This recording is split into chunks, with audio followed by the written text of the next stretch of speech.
Paradox, the Kabbalistic Path of Expanding Consciousness, Part 3, the Spiritual Roots of Paradox, the 50 Gates of Understanding.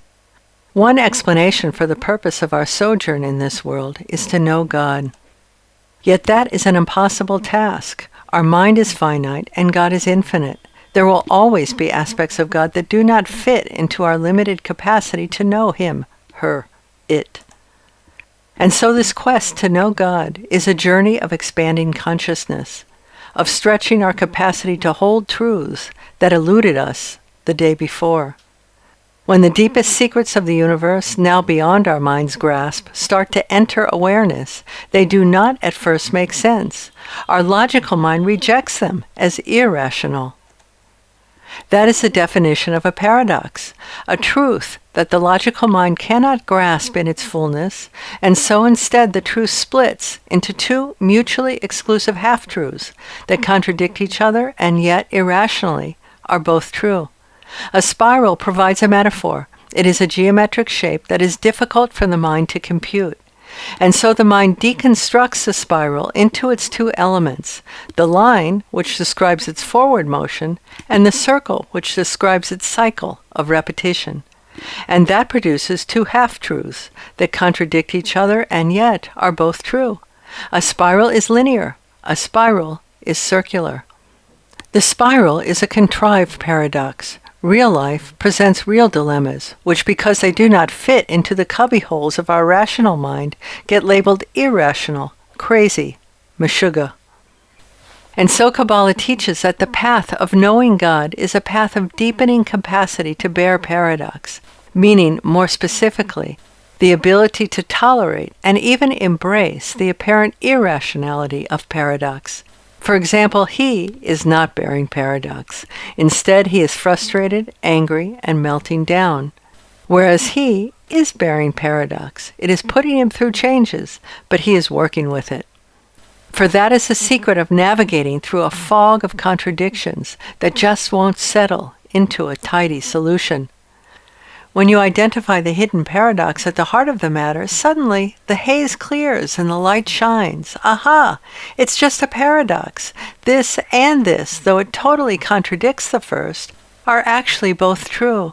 I don't need to prove one of them wrong. I just need to decide which applies most to the question at hand. What a relief! There is no way to fulfill the mission of knowing God without perfecting this skill. First, because every new revelation of God starts off confounding the logical mind. The only way to recover our bearings is to identify the paradox lurking there. Just like every galaxy packs a black hole at its center, so every confusion veils a paradox at its core. But there is a second reason as well. Our assignment is to know God or die trying. Yet what is it that God wants us to know about Himself? That it takes a whole lifetime to learn, and even several, and actually 6 millennia, and still there's more to know.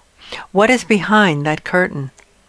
On one hand, everything we learn about the world and life, whether from books or experience, is really just learning about God.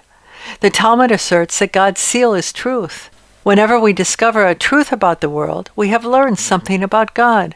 We have advanced our mission of knowing God. But it is also correct to say that there is one truth that is closest to God's heart. As below, so above. Just as there are different layers of our personality, some public, some private, some extremely intimate, and some perhaps reserved for our Creator, so is that true, metaphorically, for God.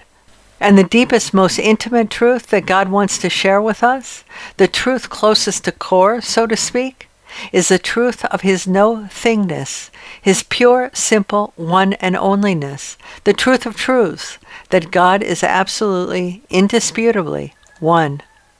Kabbalah teaches that this truth, which might seem obvious, is actually so deep that there are infinite levels of grasping its essence. Kabbalah depicts each one as a portal.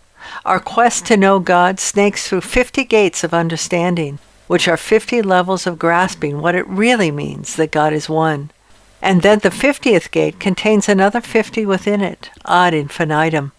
And this mission of grasping oneness presents a paradox, a very big paradox. According to some, it is the paradox of paradoxes, which is the mystery of how it could be that on one hand there is nothing but God, who is one, simple, unchanging, and indivisible, and on the other hand the world is complicated, ever-changing, and diverse. The theory does not jibe with reality. Logic insists that both cannot be true. Either God is not one, or the world is other than God. In summary, every new truth before we grasp it is more than our mind can hold, and so it splits into a paradox which appears as two or more contradictory assertions that cannot logically both be true, but which in fact are both true and must be accepted as such. The 50 gates of understanding and their path of deepening relationship with God mirror our growing capacity to bear paradox. The great paradox that contains all other paradoxes within it is how the no thing is also everything in a way that does not alter its original no-thingness. The resolution of this paradox is the Kabbalistic path of expanding consciousness.